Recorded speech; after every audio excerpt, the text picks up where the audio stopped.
Sa mga nagre-request sa Spotify mga kabayan, meron na rin tayong kwento doon. Tignan lang ang screen para sa information or pindutin ang link sa comment section para diretso na kayo kagad sa Spotify or pwede nyo ring isearch ang Kwentong Bayan Podcast. Konting lambing mga kabayan, sana follow kayo at makinig din doon sa channel. Maraming salamat. Simulan na natin ang kwento. Ang kwentong ito ay hango sa totoong buhay. Mula ito sa isa nating kabayan na itago na lang natin sa pangalang Bobot. Walang eksaktong taon, Ivisan Capiz. Lolo, andyan na naman sila eh. Napaginipan ko po yung mga lalaki may puting buhok. Anong ginawa nila sa'yo, Bobot? Sinaktan ka ba? Hindi naman po. Nakangiti lang po sila tapos may inaabot sa akin. Itim na kahon tapos may pagkain. Kulay ginto yung kanin. Gintong kanin? Hindi naman kaya. Gusto nila na maging albularyo ka, Bobot. Lolo Sensyo naman, albularyo ako. Paano po yan, bata pa ako ah? Kapag tinawag ka ng tungkulin, wala itong pinipiling edad at kasarian. Pag dumating ang araw na yon, kailangan mong tumugon sa tungkuling nakaatang sa'yo. 6 na taong gulang pa lang ay namulat na si Bobot sa mundo ng lihim na karunungan. Madalas itong nananaginip ng kung ano-ano o hindi naman kaya nakakakita ng mga nilalang na mula sa kabilang dimensyon. Mula sa pamilya ng mga manggagamot ang binata, 3 henerasyon mula sa kanyang lolo Sensyo na kilalang serohano sa kanilang lugar.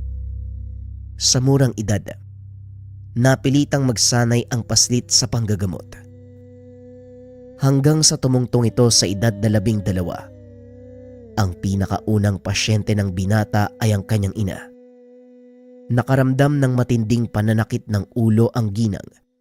Nagkataon na wala si Mang Sensyo sa tahanan, kaya si Bobot ang tumingin sa kanya. Ito din ang kauna-unahang pagkakataon na nagkaroon ng inkwentro sa isang elemento. Bobot, nasaan ang lolo Sensyo mo? Magpapatingin sana ako. Napakasakit ng ulo ko eh. Wika ni Aling Imang. May pinuntahan lang po sa bayan. Kung gusto niyo po, ako na lang po yung titingin sa inyo. Tugon ng paslit. Marunong ka na ba? Parang hindi kita nakikitang nagseseryoso sa mga tinuturo sa'yo ng lolo mo. Abay oo naman ho, marunong na ako. Lahat ng itinuro sa akin ni lolo tinandaan ko. At alam ko na rin ang karamihan sa mga kaalamang itinuro niya. Sige na po, maupo na kayo dito. Tugon ni Bobot. Naupo ang ginang sa harapan nito at nagsimula ang paslit sa pagtatawas. O ano? May nakita ka ba sa tubig? Shh! Wag ho kayo maingay. Pasensya ka na, Bobot. Maya-maya pa, napahinto si Bobot sa pagpapatulo ng kandila. Tinignan ng matanda. Muling nagbalik sa imaheng namuo sa planggana. Nay, may nasagi po kayong engkanto. San po ba kayo nanggaling kanina? Doon sa kapitbahay. Nangingilang naman ako ng halaman nila. Nagandahan kasi ako eh. Mukha ngang nakasagi ka ng engkanto doon, Nay. Susubukan ko pong tanggalin ang ibinigay niyang sakit sa inyo ha. Wika ni Bobot. Kinuha nito ang libretang nakapatong sa altar. Nagdasal siya bago bumalik sa kinaroroonan ng ina. Sigurado ka ba sa ginagawa mo, Bobot? Mamaya kung ano mangyari sa'yo. Huwag po kayo mag-alala. Alam ko na po ang gagawin ko. Binuksan ng binata ang libreta. Nagsimulang mag-usal ng mga dasal. Inihip ito sa magkabilang palad. Inilapat sa pisngi ni Aling Imang. Matapos ay nag-ihip uli ito ng dasal sa palad. Inilapat naman sa bumbunan ng ina. Nakaramdam ng panghihina ang ginang hanggang sa tuluyan nitong nawalan ng malay. Alam kong nandyan ka sa loob ng katawan ng nanay ko. Magsalita ka. Bakit mo siya binigyan ng sakit? Hindi man kita nakikita, pero masasabi kong isa kang pasit. Ano sa tingin mo magagawa ng kagaya mo sa isang katulad kong engkanto? Sa palagay mo ba ako yung haharap sa'yo? Nagkakamali ka. Kaya ngayon pa lang, alisin mo na ang inilagay mong sakit sa nanay ko. Huwag mo nang hayaang umabot pa sa punto na magalit ang kaibigan ko. Tinatakot mo ba ako? Sa palagay mo, uubra ba ang ginagawa mong yan? Eh di sige, kung talagang matigas ka. Wika ni Bobot. Sabay ihip ng dasal sa noo ni Aling Imang. Biglang sumigaw ang nilalang na sumapi sa ginang. Nagmakaawa itong pakawalan. Pakiusa, pakawalan mo ko. Utusan mo ang alaga mong bitawan ako. Ngayon nagmamakaawa ka. Pasensya na ha, pero naubos na yung ibinigay kong pagkakataon sa'yo eh. Pinatay ng paslit ang engkantong nagbigay ng sakit sa kanyang ina. Nang hindi pinapakinggan ng dahilan. Maya-maya ay nagkamalay si Aling Imang. Inabutan nito ng tubig ni Bobot. Eto na'y inumin niyo po. Kumusta ho ang pakiramdam niyo? Ayos na ang pakiramdam ko pero anong nangyari? Bakit ako nawala ng malay? Tugon ni Aling Imang. Sakto namang dumating si Mang Sensyo. Oh, bakit dyan nakaupo si Imag? Upuan ng pasyente yan ah. May kasama ako magpapagamot. Kinamot kasi ako ni Bobotay. Nakaramdam ako ng sakit ng ulo kanina. Marunong na palang manggamot itong apo mo. Siya nga ba? O sige, mamaya tayo mag-usap at kailangan ko munang asikasuhin ang pasyente ko. Bobot, gusto mo ba akong tulungan? Sige ho, ano po bang gagawin ko lolo? Kunin mo yung langis sa... Teka, bakit nandito ang libreta na madasal? Anong ginawa mo, Bobot? Ginamot ko lang po si nanay. Wala po akong ibang binasa sa libreta nyo. Paano mong ginamot ang nanay mo? Ano bang sakit niya? At ikaw bang may gawa ng pagtatawas na ito? Opo, ako po'y may gawa ng tawas. Sabihin mo sa akin, bakit nakabuklat ang libreta sa aklat ng mga pamparusa? Kasi nga po, binigyan ng sakit ng isang engkanto si nanay. Kaya pinarusahan ko. Pinarusahan mo? Ay nako, mag-uusap tayo mamaya. Hala sige, pumasok ka sa silid. Huwag kang lalabas hanggat hindi kita tinatawag. Alam ni Bobot na galit ang matanda. Ngunit hindi niya alam kung bakit. Pumasok sa kwarto ang paslit. Matyagang nag-antay na tawagin ng kanyang lolo Sensyo hanggang sa hindi nito na malayang nakaidlip na pala siya. Maya-maya ay narinig nito ang boses ng matanda. Dali-dali siyang bumangon. Paglapat ng mga paa sa sahig. Laking pagtataka dahil naramdaman niya ang makapal na damuhan. Salip ang kawayang sahig ng kanilang tahanan. Inikot ng paslit ang tingin sa paligid. Napagtanto na nasa ibang lugar na naman siya. Ngunit sa pagkakataong iyon, tila hindi siya panaginip dahil nararamdaman niya ang lahat. Nasa loob ng makapal na kagubatan si Bobot na napapaligiran na naglalakihang puno. May naririnig itong mga nilalang na tumatawa at nagkakantahan. Hindi pamilyar sa kanya ang lugar na iyon, kaya bagyang nakaramdam ng takot ang paslit. Maya-maya pa, muli niyang narinig ang tinig ng Mang Sensyo. Huwag kang matakot, Bobot. Nandito ka sa loob ng aking dome. Ito ang teritoryong kanlungan ng aking kaluluwa sa tuwing gusto ko magpahinga. Wika ni Mang Sensyo. Alam ni Bobot ang tungkol sa dome at kung para saan ito. Paulit-ulit na pinapaliwanag ng matanda sa kanya ang kahalagahan ng pagtatatag ng isang matibay na dome, pati na rin ng puder, lalo na kapag nanggagamot. Ginagawa lang ito ng matanda sa mga pasyente niyang nangangailangan ng espiritual na tulong. Bakit po pinapasok niyo ako dito? May problema po ba sa akin? Wala namang problema sa'yo, Apo. May gusto lang akong itanong eh. Ano ang ginawa mo sa nilalang na nagbigay ng sakit sa nanay mo kanina? Tinanong ko lang po siya, Lolo. Pero nagmatigas po eh. Minaliit pa ako, ang sabi niya, wala daw magagawa ang batang kagaya ko. Kaya ginamit ko yung susi ng dalakit. Nagpakawala ako ng 4 na dalakit nun para parusahan yung engkanto sa loob ng katawan ng nanay ko. Alam mo ba ang dahilan kung bakit niya binigyan ng sakit ang nanay mo? Tanong ni Mang Sensyo. Biglang naalala ni Bobot ang isa sa mahalagang turo ng binata. Ito ay palaging alamin ng dahilan ng lahat. Hindi ko po nagawang tanungin ng nilalang eh. Aminado po ako. Pagkakamali ko yun. Patawad po, Lolo. Hindi mo dapat sabihin sa akin yan, Bobot. Kung hindi sa nilalang nakamuntikan mo ng mapatay. Mabuti na lang, pinakinggan ng mga dalakit ang paliwanag ng nilalang at hindi nila tinuluyan. Kasalanan ng iyong ina kung bakit siya pinarusahan ng elemento. Aminado siya doon. Humingi na din ng tawad ang iyong ina. Ikaw na lang ang inaantay ng nilalang. Maglakad ka papunta sa gawing norte. May makikita kang malaking bato. Antayin mo doon ang nilalang na makapag-usap kayo. Naglakad ang binata papunta sa sinasabing direksyon ng matanda.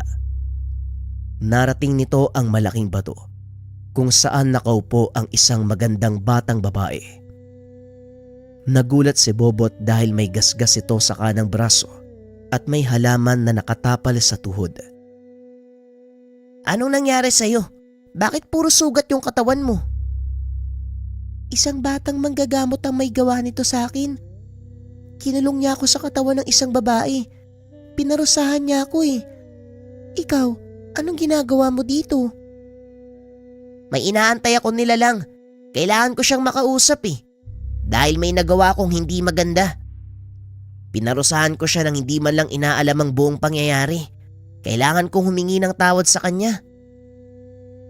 Ako din may inaantay ako eh. Yung manggagamot na nagparusa sa akin, ang sabi ni Tandang Sensyo, hindi lang daw naunawaan ng manggagamot na yun ang nangyari. Kaya naparito siya upang makipag-usap. Nanlaki mga mata ni Bobot nang mapagtanto na ang kausap ay ang mismong engkantong pinarusahan. Nilapitan niya ito. Kumuha ng panghaplas sa kanyang bulsa. Amin na nga yung tuhod mo nang malagyan natin ng gamot. Pasensya ka na. Hindi ko man lang inalam ang totoong pangyayari. Pinarusahan kaagad kita. Sana mapatawad mo ko. Ikaw ba yung batang manggagamot? Oo, ako nga yun. Ako may kasalanan kung bakit ka nagkaganito. Kung gusto mo kong gantihan, karapatan mo yun. Nauunawaan ko naman eh. Hindi na kailangan. Malinaw naman na hindi mo alam yung ginagawa mo eh. At isa pa, nararamdaman kong mabuti kang tao, kaya ayos lang. Nauunawaan ko din kung bakit mo ginawa yun. Nga pala, ang pangalan ko ay Cassandra. Ikaw, anong pangalan mo? Ako naman si Bobot. Ikinagagala kitang makilala. Nga pala, bakit ka nandito sa dome ni Lolo Sensyo? Tinignan ni Tandang Sensyo ang nanay mo eh. Nalaman niya ang nangyari. Pinuntahan niya ako at pinatawag kaya ako nandito. Tugon ni Cassandra. Nag-usap pa ang mga ito tungkol sa maraming bagay, gaya ng pinagmula ng batang engkanto at kung ano ang kakayahan nito. Nalibang ang dalawa sa pag-uusap hanggang sa kinakailangan ng umalis ni Cassandra. Magkikita pa ba tayo uli? Bakit? Gusto mo ba ako maging kaibigan? Oo naman. Wala naman sigurong masama kung makikipagkaibigan ako sa'yo, di ba? Oo no. Simula ngayon magkaibigan na tayo. At kung gusto mo ako makausap, pumunta ka lang sa gubat. Tawagin mo ang pangalan ko. Sabay sambit na mga orasyon na to. Matapos ibigay ang orasyon, Mabilis na naglaho ang batang engkanto. Tila hinigop naman pabalik sa pinagmulan si Bobot. Naramdamang bumagsak siya sa sahig. Aray! Ang sakit ng puwet ko, teka. Huh? Nakabalik na pala ako sa kwarto? Wika ni Bobot. Akmang tatayo na sana ito nang biglang magsalita si Mang Sensyo. Siguro naman ngayon, magtatanda ka na. Opo. Mahalagang aral lang itinuro niyo sa akin. Lagi ko pong tatandaan yun. Tugon ng paslit. Matapos ang kaganapan, natutunan ni Bobot ang pinakamahalagang bagay tungkol sa panggagamot. Ito ay ang pagiging mapagkumbaba at ugaling masiyasat bago gumawa ng anumang aksyon. Simula ng araw na yun, hinayaan na ni Mang Sensyo ang paslit na tumulong. Tumatanggap na din ito ng pasyente. Nagtatagumpay naman ang bata sa panggagamot. Dahil dito, lumaganap sa baryo ang balita tungkol sa isang batang albularyo na may kakaibang kausayan sa panggagamot. Dinarayo ng mga tao si Bobot upang magpatingin. Lalong dumami ang tagahanga nito. Kaso nga lang kasabay nun ay ang pagdagsa din ng mga taong naiinggit sa kanya. Isa na dito ang manggagamot na nagmula pa sa kabilang bayan. Narinig nito ang kakayahan ng paslit. Hindi makapaniwalang nalampasan siya nito sa panggagamot. Gusto ko makilala ang batang yon. Simo, samahan mo ko sa kabilang bayan. Tignan nga natin kung gaano kagaling ang apo ni Sensyo. Pero Kaberto, talaga bang papatulan niyo yung paslit? Alanganin naman yung gusto mo para sa isang kagaya niyong batikan. Hindi alanganin yon, Berto. Ang pagiging manggagamot ay walang pinipiling edad. At sa tingin ko, masasapawan ako ng batang yan. Kaya gusto ko malaman kung totoo ang sinasabi ng mga tao nang sa ganon, makagawa ko ng aksyon. Sakit sa lalamunan nitong si Sensyo. Talagang dumagdag pa ang apo niya. Pag-uusap ni Kaberto at Simo. Nagpunta ang mga ito sa tahanan nila Bobot. Saktong nasa kalagitnaan ng panggagamotang paslit. Nakatayo si Mang Sensyo sa tabi nito habang nakikipag-usap sa pasyente. Nakita ni Kaberto ang dating parokyano na nakapila para magpatingin. Kaya lalo itong nanggalaiti. Nagpumilit itong pumasok sa loob ng bakuran kahit siksikan ang tao doon sa loob.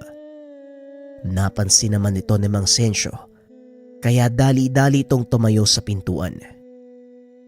Kaberto, magandang gabi sa'yo. Anong maitutulong ko? Bakit ka napasugod sa ganitong oras ng gabi? Magandang gabi, Mang Sensyo. Gusto ko lang makita kung paano manggamot ang apo mo at bakit kinalala siya ng ganito kabilis. Walang problema. Hanggat hindi ka nagiging sagabal sa ginagawa ng apo ko, maaari mong panoorin ang kanyang ginagawa. Halika, tumuloy ka. Naupo si Kaberto sa sulok habang pinapanood ang paslit. Napansin nito, walang pinagkaiba ang ginagawa ni Bobot sa kanilang pamamaraan. Parehong kumbate espiritual ang ginagamit na paraan.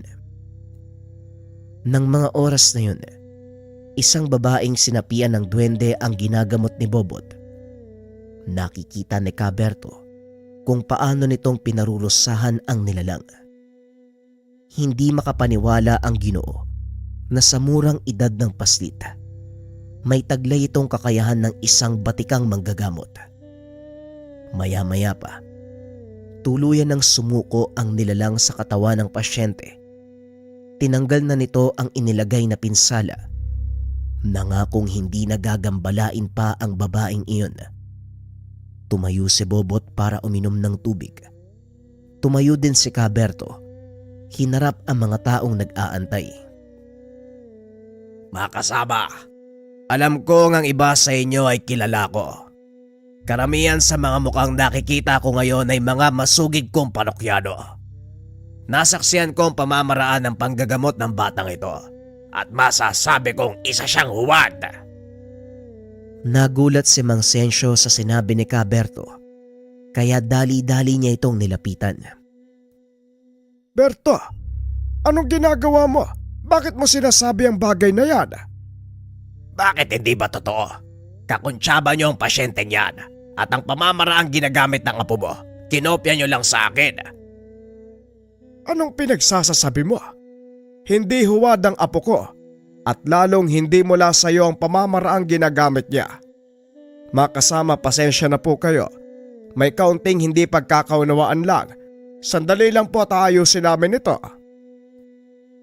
Wika ni Mang Sensyo. Nagbulungan ang mga tao. Naririnig ni Bobot ang masasakit na salita mula sa mga ito. Lolo, ano po bang nangyayari? Sa kasino po ba sila? Maupo ka lang, Bobot. Ako nang bahala sa kanya. Huwag kang mag-alala. Meron lang kaunting hindi pagkakaintindihan. Wika ni Mang Sensyo. Sa pagkakataong iyon si Caberto ang sumagot. Anong hindi pagkakaintindihan? Malinaw na ang ginagawa niyo. Pangungopya ng pamamaraan ko sa panggagamot. Makasama, huwad ang batang ito. Kaya kung ako sa inyo, mag-isip-isip na kayo. Berto, itigil mo yan. Alam mong hindi huwad ang apo ko.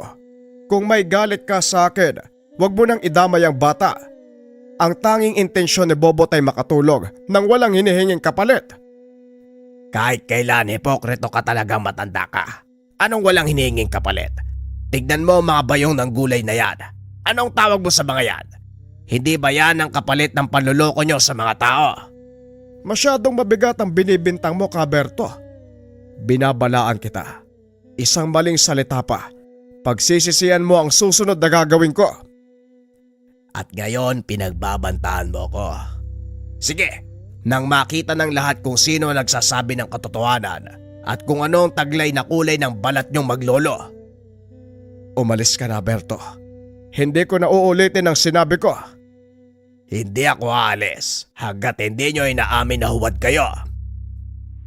Talagang sinusubukan mo ang pasensya ko. O sige, kung yan ang iniisip mo, wala akong magagawa. Tao na magpapasya. Makasama, sa tingin niyo ba, huwad ang aking apo? Tanong ni Mang Sensyo. Ngunit wala ni isa sa mga ito ang nagsalita. Maging ang pasyenteng kakatapos lang gamutin ni Bobot, piniling manahimik. Hindi makasagot ang mga tao. Nangangahulugan lang na hindi sila lubusang nagtitiwala sa apo mo, tanda. Makasama, nasa inyo ang pagpapasya. Ang intensyon ko lang, isiwalat ang katotohanang huwad ang batang albularyong to. Wika ni Caberto. Nagulat ito nang biglang sumigaw si Bobot. Hindi totoo ang sinasabi mo. Hindi ako peke. At ngayon, papatunayan ko sa'yo. Wika ng paslit. Naglakad ito papunta sa mga tao. Nilapitan ang isang matandang walang malay. Puno ng sugat ang katawan nito, na tila unti-unting kinakain ng uod. Nakatayo lang ang paslit sa tabi, habang hawak ang kamay ng matanda. Nasa tabi mo ko, Bobot. Ako nang bahala sa sakit ng matandang yan. Ipakita mo sa kanila na totoo ang sinasabi mo. Hindi ka peke. Nagulat ang paslit dahil kahit hindi tinawag si Cassandra ay kusa itong dumating. Cassandra, anong ginagawa mo dito? Saka ko na ipapaliwanag. Sa ngayon, unahin mo muna ang pasyenteng ito. Sundan mo mga sasabihin ko. Nagbulong ng mga dasal si Cassandra sa tenga ni Bobot. Sinundan naman ito ng binata. Matapos ay inilabas nito ang langis na nasa bulsa. Pinahiran ang mga sugat at sa mismong harapan ng maraming tao, unti-unting natuyo ang nabubulok nitong laman hanggang sa tuluyang maghilom. Nanlaki mga mata ng karamihan, napuno ng bulong-bulungan ang paligid. Ayon sa mga ito, nakakapaghimala si Bobot. Maging si Mang Sensyo, hindi inasahang magagawa ito ng apo ng ganong kabilis. Ngayon, Berto, masasabi mo bang peke ang apo ko? Tanong ng matanda. Napaya ng husto si Caberto, kaya umalis ito ng walang paalam. Ngunit bago pa man tuluyang makalabas ng bakuran, nag-iwan ito ng banta kay Bobot. Tandaan mo may araw ka din. At sa oras na mag-cross ang landas natin, Bubuit, sisiguraduhin kong walang matitira sa'yo. Tandaan mo ang araw na ito dahil hindi ako titigil hanggat nakikita kong gumagalaw ka. Wika ni Caberto. Hindi naman nakasagot si Bobot. Bahagya itong natakot dahil hindi niya maintindihan ang dahilan kung bakit yun ginawa ng Ginoo. Gayong pareho silang manggagamot na ang intensyon ay makatulong sa kapwa. Dahil sa kaganapan, nagpasya si Mang Sensyo na pansamantalang itigil ang gamutan. Itutuloy na lamang ito kinabukasan. Naunawaan naman ng mga tao ang kalagayan nila. Nagulat si Bobot sa mga nangyari. Alam ng matanda na hindi siya makakagalaw ng maayos sa panggagamot. Ayos ka lang ba, Bobot? Wala naman siyang ginawa sa'yo, hindi ba? Tanong ng matanda habang nakaupo sa harap ng paslit. Wala naman po, Lolo. Pero bakit po ganun si Caberto? Hindi ba pareho lang naman kaming manggagamot? Bakit kailangan niyang manira ng kapwa? Nahalata ng matanda ang matinding kalungkutan sa boses ni Bobot kahit biyasa na ito sa panggagamot. Hindi pa rin maitatanggi na isa pa rin siyang paslit. Hayaan mo na sila, Bobot. Alam mo, sa mundong ginagalawan natin, may mga tao talagang ayaw malamangan ng kapwa. Kaya gagawin nila ang lahat para sirain ito at yon ang nangyari kay Berto. Hindi ba pwedeng magtulungan na lang kaysa manira pa ng kapwa? Isa lang naman ang hangarin namin Kahit anong gawin natin, may mga taong talagang kagaya nila. Ipasa Diyos mo na lang ang lahat.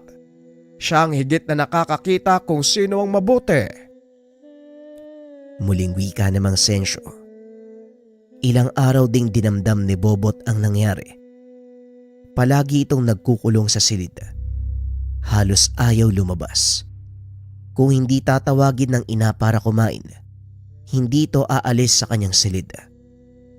Hanggang sa naisipan nitong puntahan ng lugar na sinasabi ni Cassandra, tinignan nito kung may tao sa sala at nang masiguradong walang tao, dali-daling lumabas ng tahanan ang paslit. Lingid sa kalaman nito, minamatyaga ni Mang Sensyo ang kanyang galaw. Naglakad si Bobot papunta sa kagubatan. Tinawag si Cassandra. Hindi lumabas ang engkanto.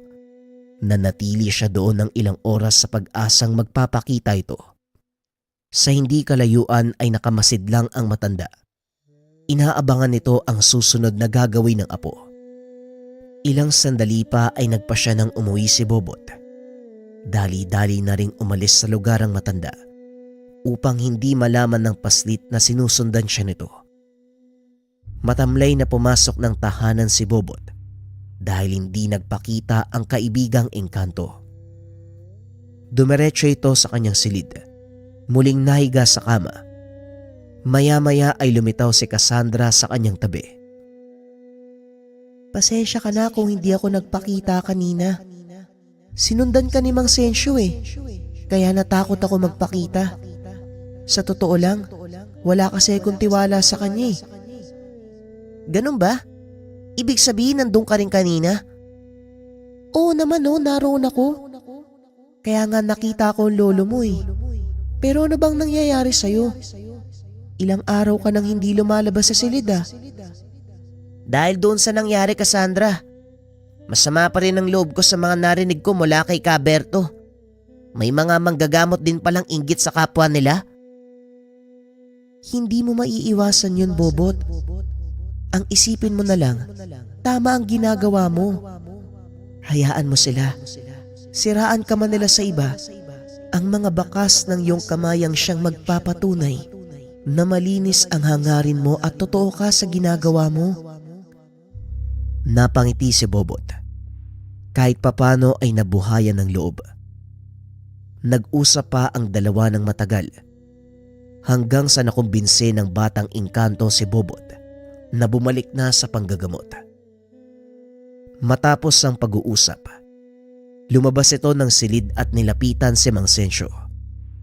Oh, bakit parang biglang nagbago yung reaksyon ng mukha mo? Ano bang nakain mo?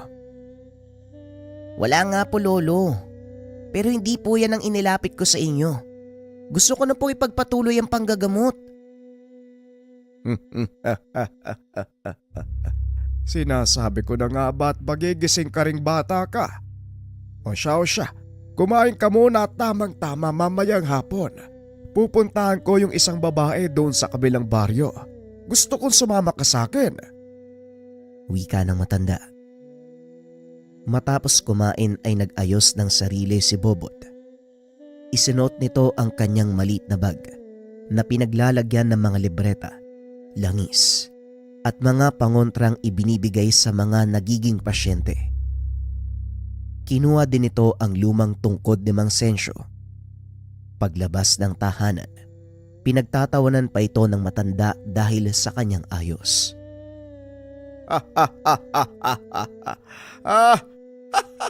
Aba, kulang na lang sombrerong debaneg. Kamukha na kita.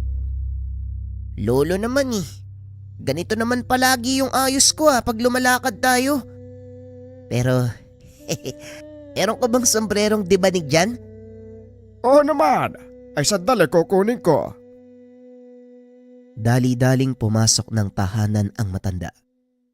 Nagpakita naman si Cassandra kay Bobot. Mag-iingat ka mamaya, Bobot. Malakas na mambabarang ang kalaban nyo. Narinig kong nag-uusap ang nanay mo at si Mang Sensyo.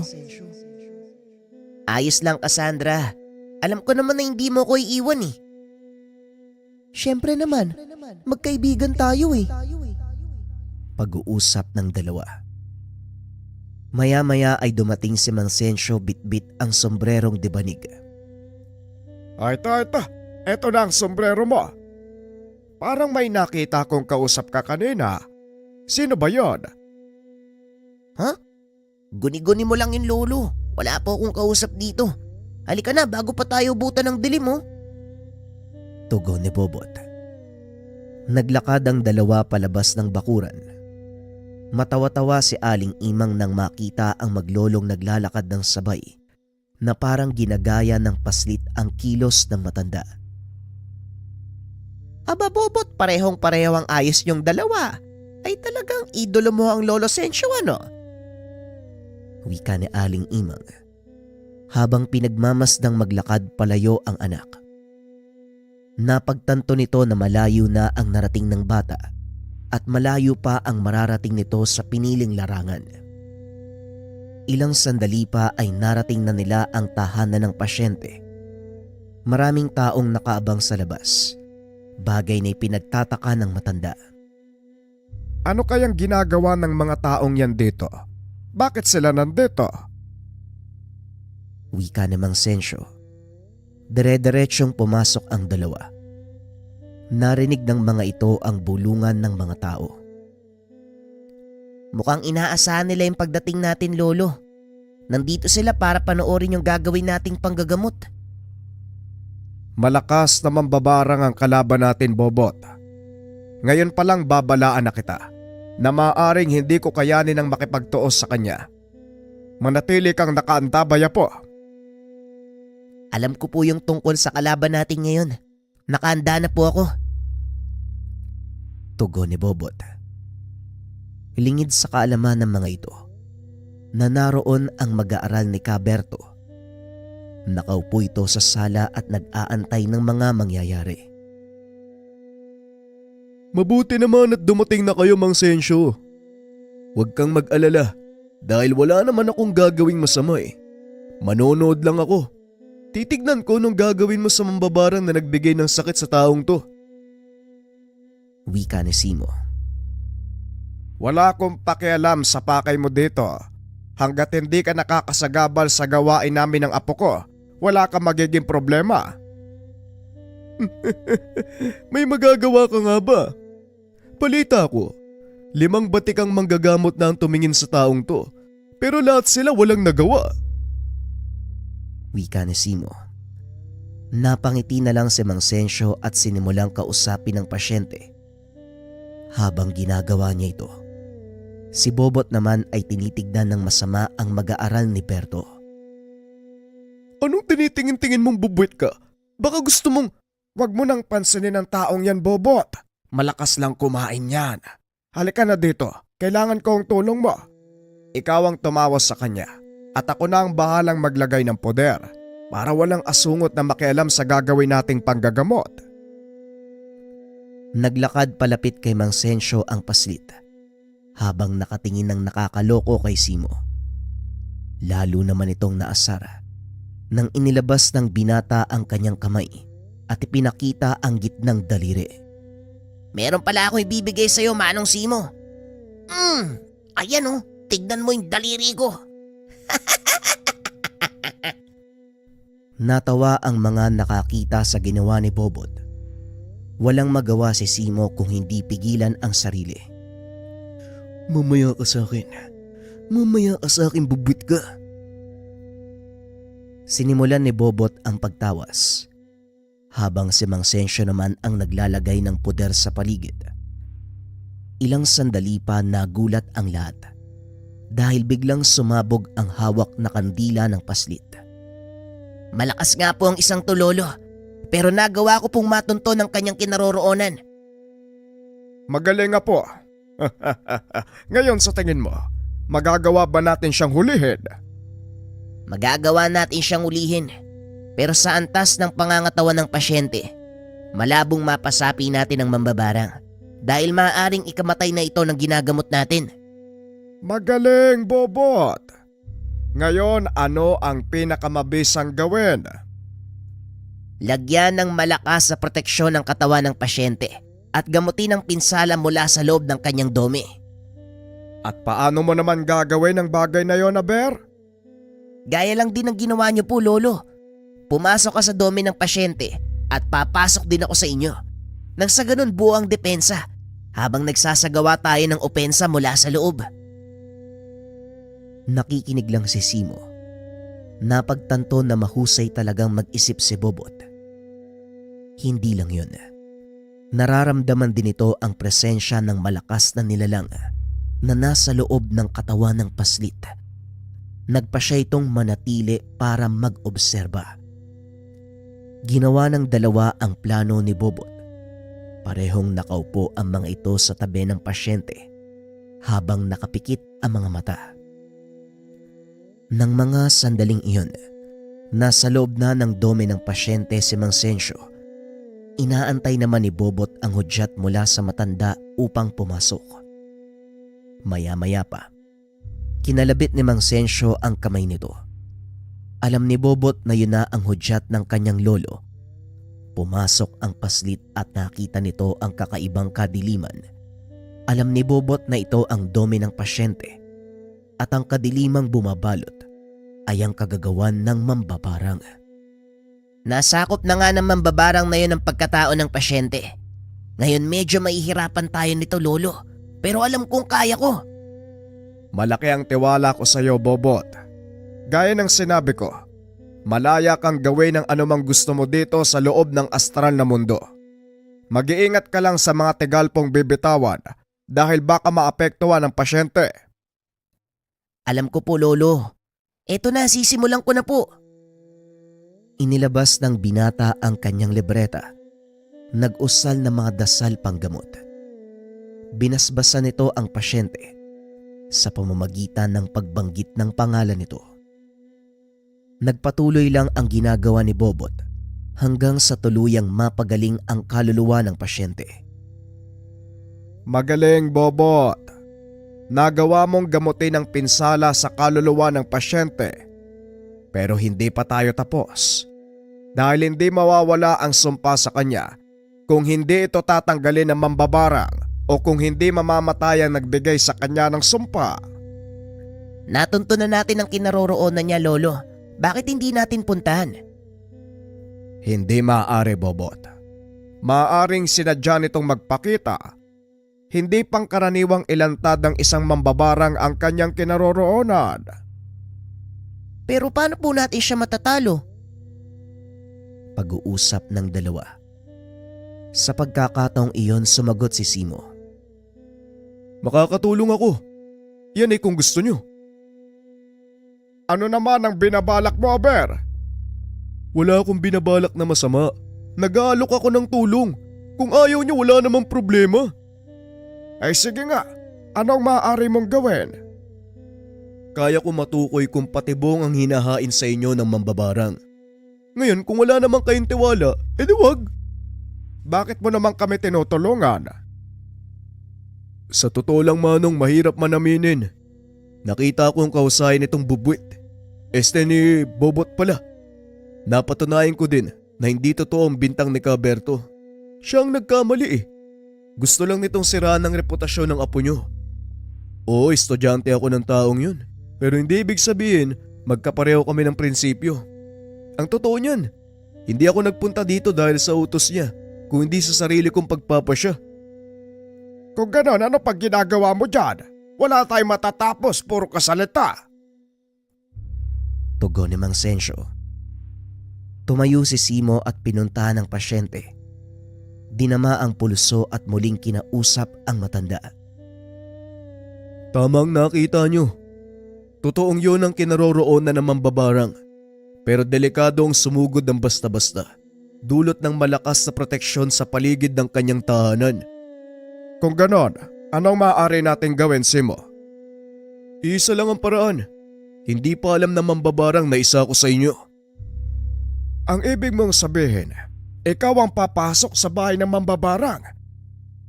Wala namang masama kung tutulong ako sa kapwa manggagamot, hindi ba? Salamat kung ganon. Ikaw, Bobot, maiwan ka sa pasyente. Hindi po, Lolo, sasama ako. Ito ang una kong engkwentro sa isang mambabarang at gusto kong maranasan kung paano makipaglaban sa mga kagaya niya.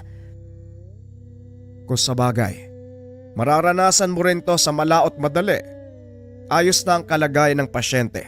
Halika na, kailangan nating magmadali. Kagad lumakad ang mga ito papunta sa kinaroroonan ng mambabarang. Habang nasa daan kinausap si Simo ni Bobot.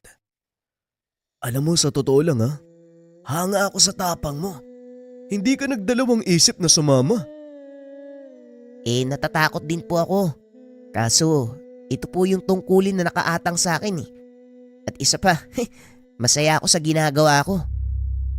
Kaya nga hanga ako sa'yo. Kasi mas malaga ang buhay ng iba para sa'yo eh. Normal lang naman po siguro yun, di ba? Malaki ang tiwala ko sa Diyos na kapag inuna ko ang kapwa, siya na ang bahala sa akin. Pero may iba ako. Nandito na tayo. Magantay kayo dito. Ako ang unang papasok. Teka, may sasabihin pala ako, Bobot. Masaya ako nakilala kita. Ako din ho. May gusto pala akong ibigay sa inyo. Tugon ni Bobot. Sabay tanggal ng kamay sa bulsa. Itinapat ito kay Simo na nakataas ang hinlalaki. Akala ko yung gitnang daliri na naman eh. Ayos yan ha. Maraming salamat.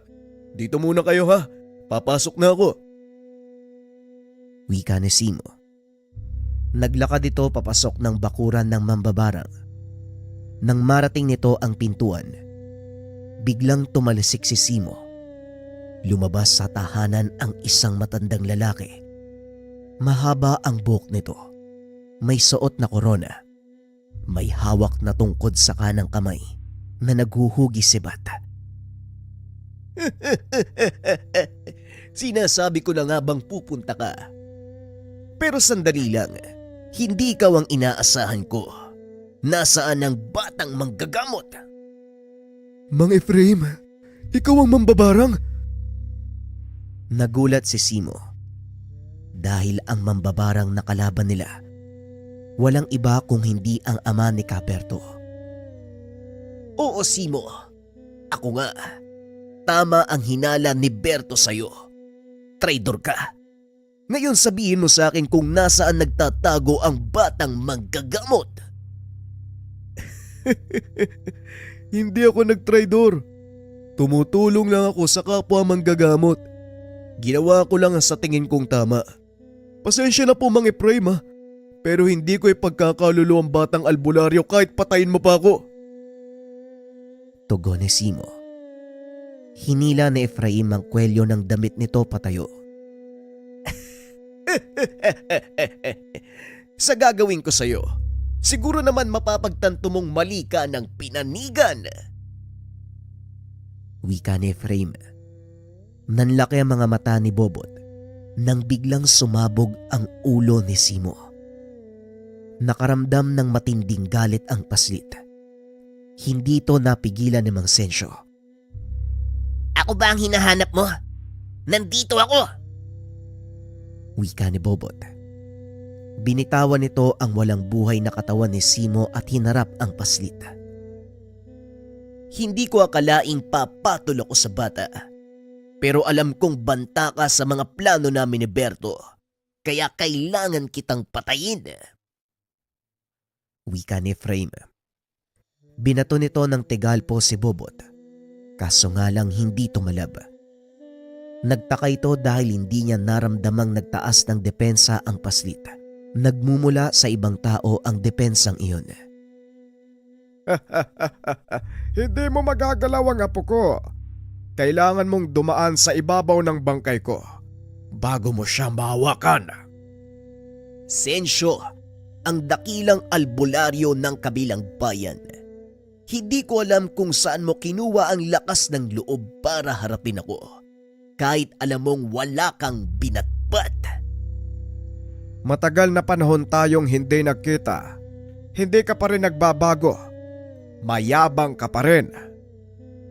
Dahil alam ko ang kapasidad ko at kilala ko ang sarili kong lakas. Hindi pagmamayabang ang tawag dun kung hindi pagharap lamang sa katotohanan. Siya nga ba? Ay tignan natin. Muling nagbato ng tigalpo si Efraim. Sa pagkakataong iyon si Bobot ang gumamit ng depensa. Biglang napalingon ang dalawang matanda dahil hindi nila akalaing magagawang kontrahin ng paslit ang ganong kalakas na atake. Alam ni Mang Sensyo na kung sakaling tamaan siya nito, maaari niyang ikamatay. Malakas ka nga talaga gaya ng sinabi ni Berto. Pero ang tanong, hanggang kailan ka tatagal? Wika ni Efraim. Binato niya ng sunod-sunod na tigalpo ang paslit. Kaso nga lang nanatiling nakatayo si Bobot. Nakatitig ito sa kanya habang nakangiti. Wala ka ba napapansin? Hindi ka ba nagtataka kung bakit hindi tumatalab ang mga atake mo sa bata? Tanong ni Mang Sensyo. Saka palang napansin ni Efraim ang nangyayari. Wala akong pakialam. Maya-maya lang ay babagsak na din ang depensa ng apo mo. Papasan pa't makikita mong nagkalat sa paligid ang pira-piraso niyang... Hindi na nito naituloy ang sasabihin dahil naramdaman na may kung anong tumama sa kanya. Nanigas ang katawan nito. Kahit anong gawin, hindi niya maigalaw ang mga binti. Napatingin ito kay Bobot na noon ay may hawak na libreta. Ngayon ako naman! Wika ng paslit. Sunod-sunod na dasal pang atake ang binitawan nito mula sa iba't ibang aklat ng karunungan gaya ng Sator Coronados, Metatron, Atardara at ang mismong Infinito de Deus. Kung sa pangkaraniwang mga mata lang, hindi mo makikitang nagliliparan ang espiritual na sandata. Ngunit sa taong may kakayahan, makakaramdam ka ng kilabot kung makikita mo maging ang mga nilalang na nagbabato at may hawak nito. Hindi man lang naisip ni Efraim na nagawang makumpleto ni Bobot ang aral ng 7 aklat ng karunungan sa edad na 12. Saka pa lamang huminto ng pag-atake si Bobot nang maramdaman nito na wala na sa katawan ng mambabarang ang kanyang kaluluwa. Halika na, Bobot. Kailangan nating balikan ng pasyente. Siguradong sumapi sa katawan nito ang kaluluwa ng mambabarang. Sige po, Lolo, at kung sakali man, ito ang pinakamalaki niyang pagkakamali dahil doon ko siya tatapusin. Pagdating ng dalawa sa tahanan ng pasyente, nakita nila itong nagwawala. Pilit pinipigilan ng mga kaanak ang katawan nito. Ngunit sadyang napakalakas at hindi nila kayang ibalik sa pagkakahiga. Hindi nga ako nagkamali, Apo. Nandito na nga siya. Alam ko pong gagawin niya to eh. Naramdaman ko ang aura niya sa katawan ng pasyente. Siguradong may connection sila. Halika na, Lolo. Tapusin na natin ang labang to. Nilapitan ng paslit ang nagwawalang pasyente.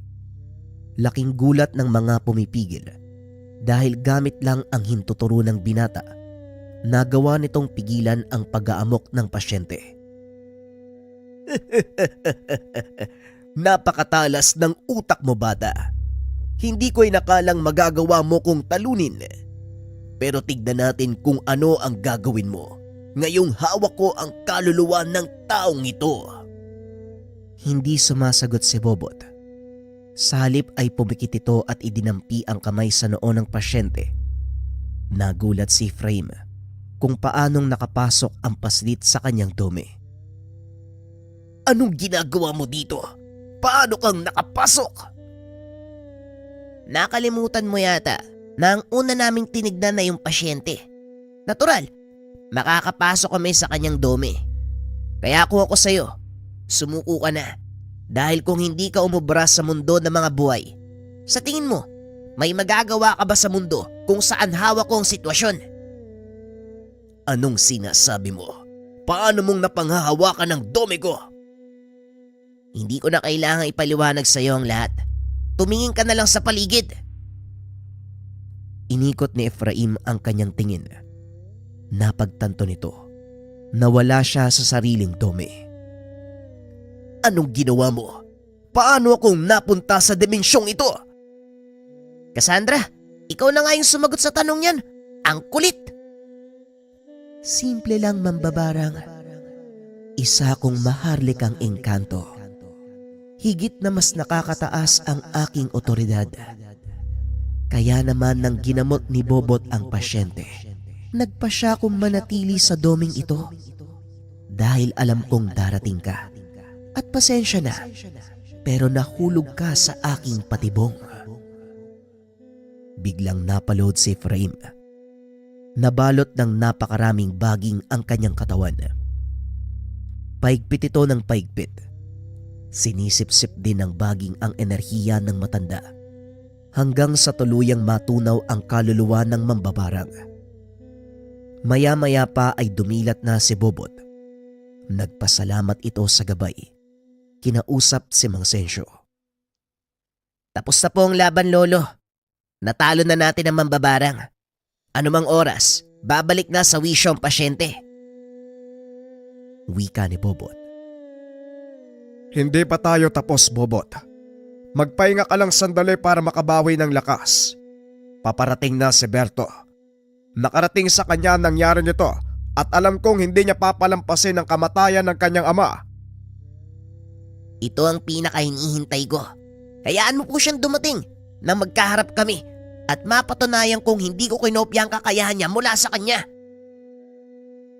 Naupo ang paslit sa sulok at pumikit. Laking gulat ni Mang Sensyo nang makita ang puting liwanag na bumalot sa katawan ng apo. Maya-maya pa, narinig na nila ang boses ni Berto. Malayo pa lang, isinisigaw na nito ang pangalan ni Bobot. Tumayo si Mang Sensyo sa bakuran at hinarap ito. Wala dito si Bobot kung siya ang inahanap niyo.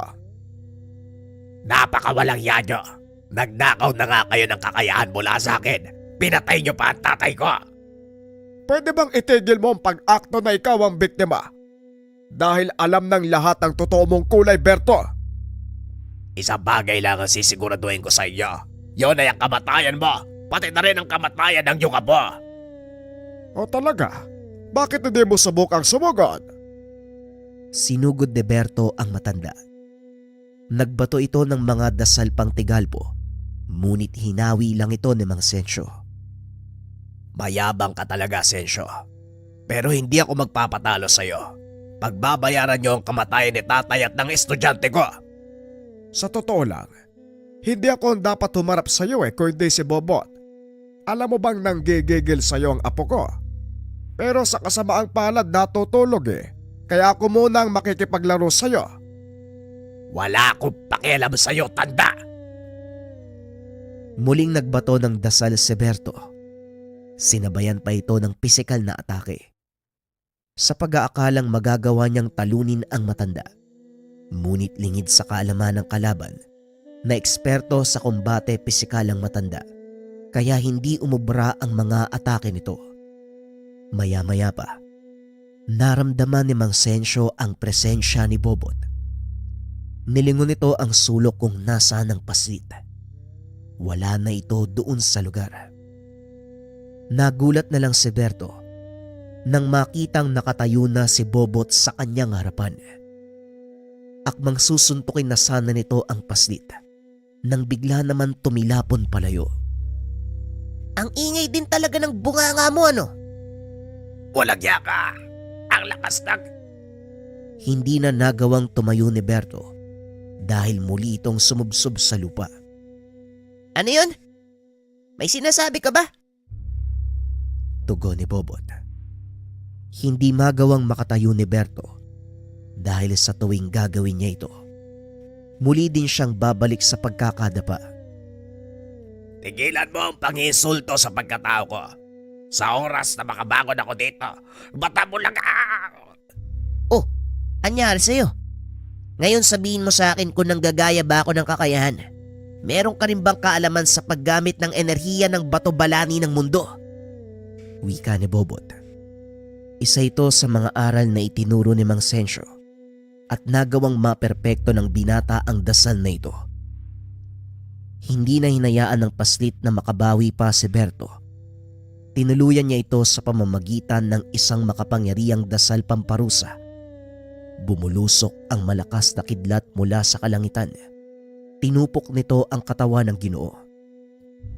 Mabuti na lang, nagsipagpulasa na ang mga tao nang malaman nilang nagwawala si Berto. Kaya naman hindi nila nasaksihan ang kamanghamanghang ginawa ni Bobot.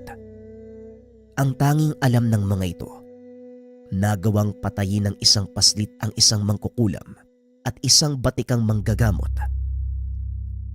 Matapos ang laban, nakatulog ang paslit. Kaya naman pinasan ito ni Mang Sensyo pabalik sa kanilang tahanan. Nag-aalala si Aling Imang sa pag-aakalang may nangyaring masama sa anak. Huwag kang mag-alala, Imang. Nakatulog lang ang anak mo. Napagod ng husto sa panggagamot. Ay, salamat sa Diyos. Ang akala ko'y napano na ang anak ko. Ilang araw na nakatulog ang paslit.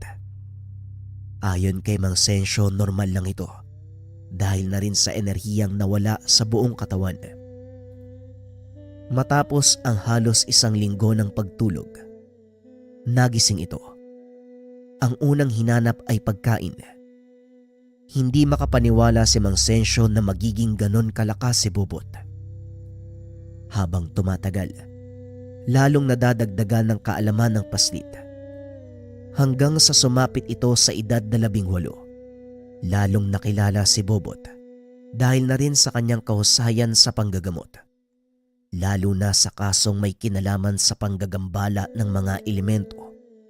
Ilang beses nang nagkaroon ng inkwentro ang binata sa malakas na mangkukulam at kapwa manggagamot na ang pakay ay pabagsakin siya. Ngunit nanatiling nakatayo si Bobot. Patuloy na nakikipaglaban gamit ang mga karunungang itinuro sa kanya ni Mang Sensyo.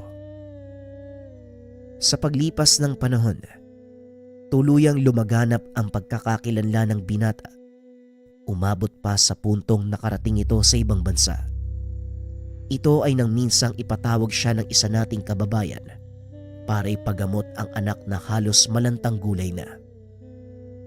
Nagawa itong pagalingin ng binata sa pamamagitan ng espiritual na panggagamot at kausayan nito sa panghihilot. Laking pasasalamat ng taong iyon, kaya naman pinagkalooban nito ng sariling bahay at lupa ang binata, ngunit tinanggihan nito ni Bobot. Ang dahilan ng binatang Bobot: "Hindi ko po kailangan ng karangyaan. Mawawala din sa akin yan pagdating ng panahon. Kaya ibigay nyo na lang po sa mas nangangailangan. Sapat na sa akin na makatulong at makita kayo masaya." Ito ang kadalasang sinasabi ni Bobot sa mga pasyente, lalo na kung nag-aalok ang mga ito ng malaking halaga o hindi naman kaya mamahaling kagamitan. Alam mo anak, hanga din ako sa prinsipyo mo. Kung tinatanggap mo lang yung mga bagay na ipinagkakaloob sa'yo, di sana mayaman ka na. Alam ko po yun ay.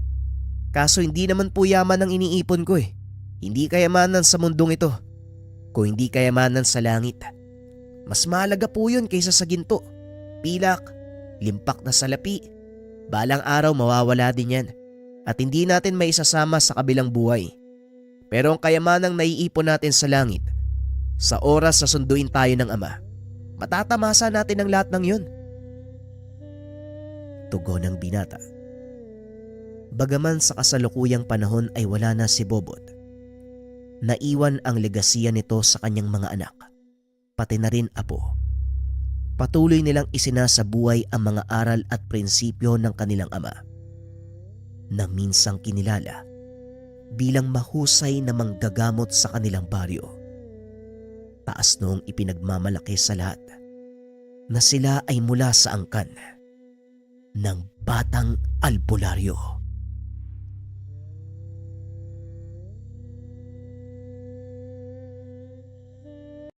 Sa mga nagre-request sa Spotify mga kabayan, meron na rin tayong kwento doon. Tignan lang ang screen